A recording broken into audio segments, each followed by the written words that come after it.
Hello, everyone, and welcome back to a brand new episode of Random Grails and Collectibles. I'm your host V, and today we have the brand new McFarlane Toys DC Multiverse, the Suicide Squad, Harley Quinn, and I cannot wait to talk about this one. This is part of the Build-A-Figure wave. Next week we'll have King Shark, and then after that we will be getting into the Zack Snyder's Justice League figures.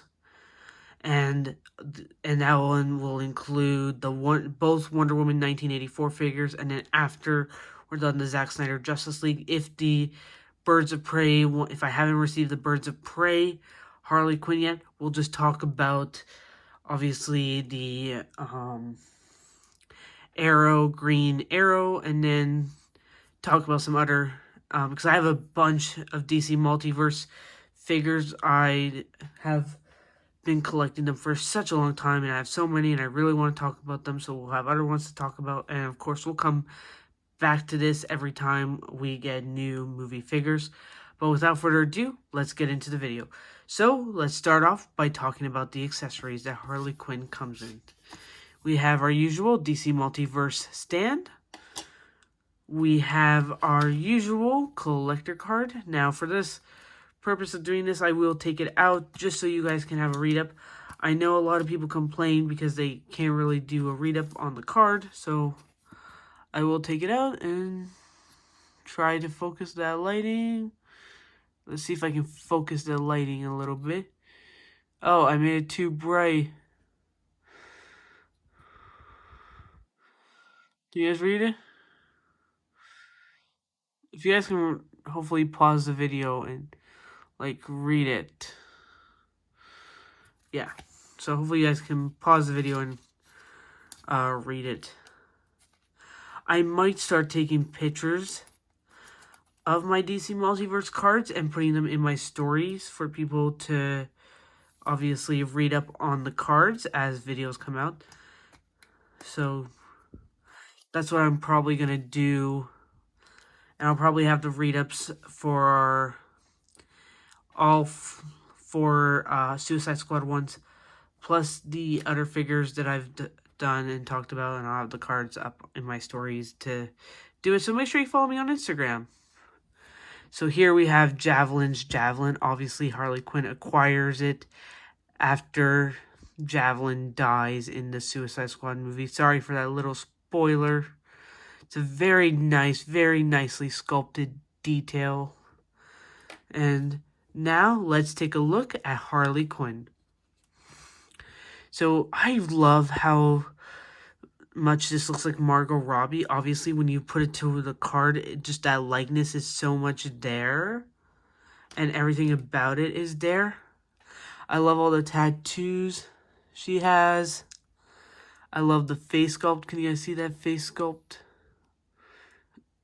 Look at how nice that face sculpt is to her arms, to her legs, all the tattoos that they did. They really sculpted this thing nicely.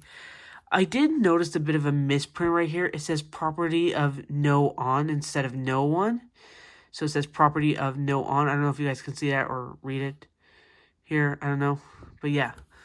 So now that we're done taking a look at how beautiful this figure is, let's see how the articulation is. Starting off with the head. She looks up about this much, down about this much. She can turn her head side to side. I love the color here. I just want to mention it. I love the black and red. It's super accurate to the movie, and I just love how it looks. You can even move it out of the way and all that, or keep it close-minded. But yeah, she has obviously the butterfly joints in her arm, so we're gonna go up like this, so it goes up that much. Goes forward about that much. You can do it kind of like that. Kind of like that. There is an upper arm swivel in here. Is there an upper arm swivel? Actually, no. I think there is. Yeah, there is, actually. I made a mistake. There is. It's just really tightly on there. Coming down to the double-jointed knees. I mean, the double-jointed elbows. Sorry, guys. You can move her wrists in and out. See, her hands are sculpted to the elbow. So With this dress, obviously here, it's a little bit restricted on this side due to how the dress leans. So looking back and forward, you're not going to get that much range in motion. Whereas on this side where the dress is cut, you're going to get, again, lots of range in motion, but not as much. Oh, and I forgot to mention, she does have a joint here because she can crunch down, but not much. She is, I would say, more restricted. Yeah, she really can't crunch down that much. She is, I would say, more restricted. She's more restricted of a figure in the bottom half, more so than Bloodsport is. So yeah, you can only go up this way. You can kind of go side a little bit more here. She does have a double jointed knees. I got that one right. Kind of looks like that. Then you come down here. She doesn't have a bottom swivel, but goes up, down, kind of swivels, but not much. Yeah, but she does do that.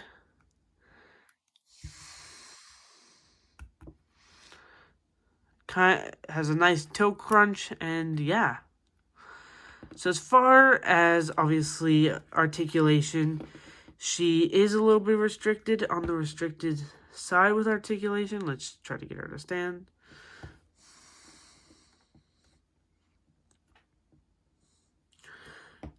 So yeah, she is on the side of a little bit restrictive, but nonetheless, she is a great figure. Now, let's compare her to some of the other figures. In 3, 2, 1. And for a size comparison, I decided to place Harley Quinn in the middle of my Ben Affleck Batman and my King Shark. And you can see she poses excellently next to these ones. Obviously, she's smaller. Obviously, I still don't have a measuring tape yet. I have to get one. Obviously, she is smaller than Ben Affleck's Batman. And, of course, she's smaller than the mammoth himself, King Shark. But she does look great within the DC Multiverse line. And she's a very versatile character that you can pose with any character. And she looks just fabulous next to it. And, of course, next week, for the final part of the Suicide Squad reviews, we do have King Shark here. I cannot wait to review him. But yeah, now I have to give my overall thoughts, so I'll be back in just a sec. And for my overall thoughts, first of all, I do want to talk about the pose. I did kind of try to pose her just like she looks on the card. I thought that was a nice look. And for my overall thoughts, what do I think about this figure? I think it's a fabulous figure. It's definitely a great line of figures. What's great about her hands is you can put anything in her hands and she will look great. I have used one of my Punisher bats put into her hand and it just looks great. No matter what you give her, she looks fabulous with it. And it's just an overall great figure. I think it's definitely worth the money. I think all the Suicide Squad figures from Polka Dot Man, Bloodsport, Peacekeeper, Harley Quinn, and King Shark are totally worth the money. I think this figure in particular is just a fabulous figure, and I love how it looks, and it does stand on its own. Yes, it is a little bit restrictive, but you can still really get into some nice poses. You just have to really work with the dress. I know some people are going to try to cut the dress a little bit just to give her more range of motion. But again, I think this is a great figure. It looks great in my DC Multiverse collection. It definitely looks great in my movies and my DC movies and TV shows side. And it just fits so well. Anyways, guys, that's it for this video. I hope you guys enjoyed it. I hope you guys had fun. Anyways, guys, I post new videos every Mondays, Wednesdays, and Fridays, and it's all random goodness. And if you want more random goodness, make sure to check me out on my Instagram, my Twitter, and my Twitch. Anyways, guys, I'll see you guys on Monday with a brand new video. Bye, guys.